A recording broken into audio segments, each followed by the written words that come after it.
Sahabat, ketemu lagi di monolog saya. Kali ini kita membahas tentang narasi-narasi dan diksi-diksi statistik yang selalu dibanggakan oleh pemerintah kita, tetapi menurut saya berbanding terbalik dengan realita kehidupan yang kita jalani saat ini. Pemerintah di bawah kekuasaan Jokowi selalu menyampaikan diksi-diksi dan narasi bahwa Indonesia saat ini adalah salah satu negara yang terbaik ekonominya. Jokowi menyatakan Indonesia memasuki 5 ekonomi terbesar dunia. Badan Pusat Statistik selalu merilis seolah-olah Indonesia itu maju dan semakin maju.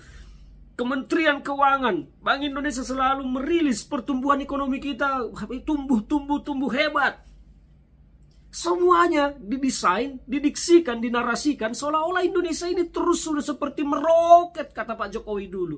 Tetapi kalau kita melihat fakta yang terjadi sekarang di lapangan, kita tidak mau melihat angka-angka kertas yang disuguhkan oleh pemerintah. Dan saya tidak mau mendengar apa yang diucapkan Jokowi karena saya lebih percaya kepada desisan ular daripada sekarang apa yang disampaikan oleh Jokowi.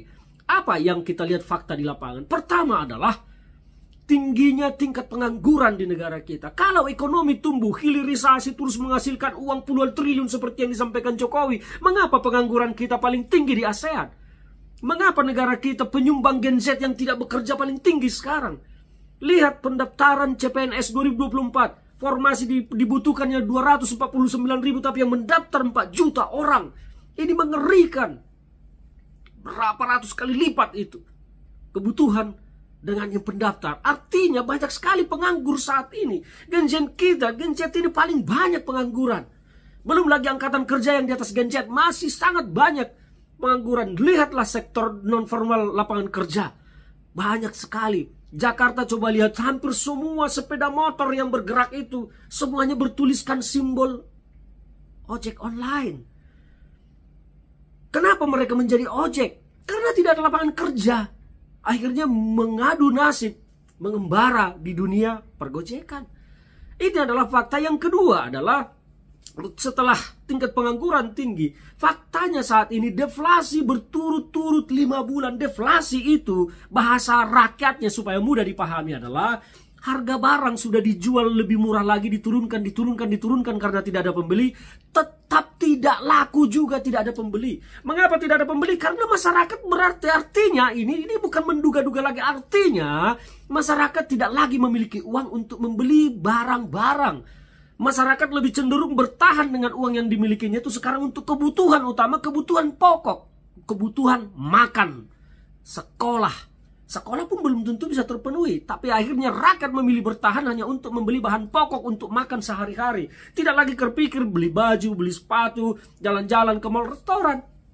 Itu realita. Karena sekarang faktanya demikian. Deflasi terjadi berturut-turut 5 bulan itu adalah sebuah kekhawatiran besar bagi kita. Kalau BCA bilang masyarakat menengah sekarang banyak makan tabungan, artinya tidak ada peningkatan jumlah pendapatan yang masuk menjadi tabungan, tetapi justru tabungan yang ada diambil semakin berkurang. Yang ujung-ujungnya nanti saldo nol. Ketika saldo nol, kemiskinan ekstrim akan lebih parah lagi di negara ini. Itu yang kedua. Artinya apa tadi? Pengangguran tinggi, terus masyarakat tidak memiliki daya beli lagi. Ini adalah 2 fakta yang terjadi di tengah masyarakat kita dan berbanding terbalik dengan narasi yang dibangun oleh pemerintah. Ekonomi kita tertinggi, ekonomi kita hebat, hilirisasi mendatangkan puluhan triliun, lapangan kerja. Bullshit semua, omong kosong semua. Karena faktanya rakyat susah cari kerja. Yang kedua, daya beli menurun. 5 bulan berturut-turut deflasi. Ini mengerikan. Bagi pejabat mungkin ditutupi supaya terkesan mereka tidak gagal. Fakta-fakta yang lain masih banyak. Tapi 2 ini saya berikan sebagai fakta faktual saat ini. Gen Z penganggurannya tertinggi. Pengangguran Indonesia tertinggi di Asia Tenggara. Dan masyarakat kita sekarang kehilangan daya beli. Berat membeli. Itu fakta kemunduran ekonomi kita. Jadi kalau pemerintah membangun narasi seolah-olah Indonesia sekarang sudah lepas landas meroket, kalau Pak Jokowi bilang begini,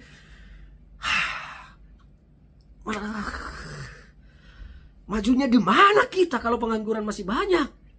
Terus bertambah angkatan kerja kita banyak yang tidak bekerja. Kalau seandainya benar ekonomi kita maju, investor banyak, harusnya kan lapangan kerja bertambah. Tapi mengapa justru sekarang masyarakat kita kesulitan? Kalau ekonomi memang tumbuh bagus, terbaik di dunia, nomor 5 di dunia kata Jokowi, mengapa daya beli masyarakat ini turun jatuh? Ada yang bisa jelaskan ini secara teori ekonomi?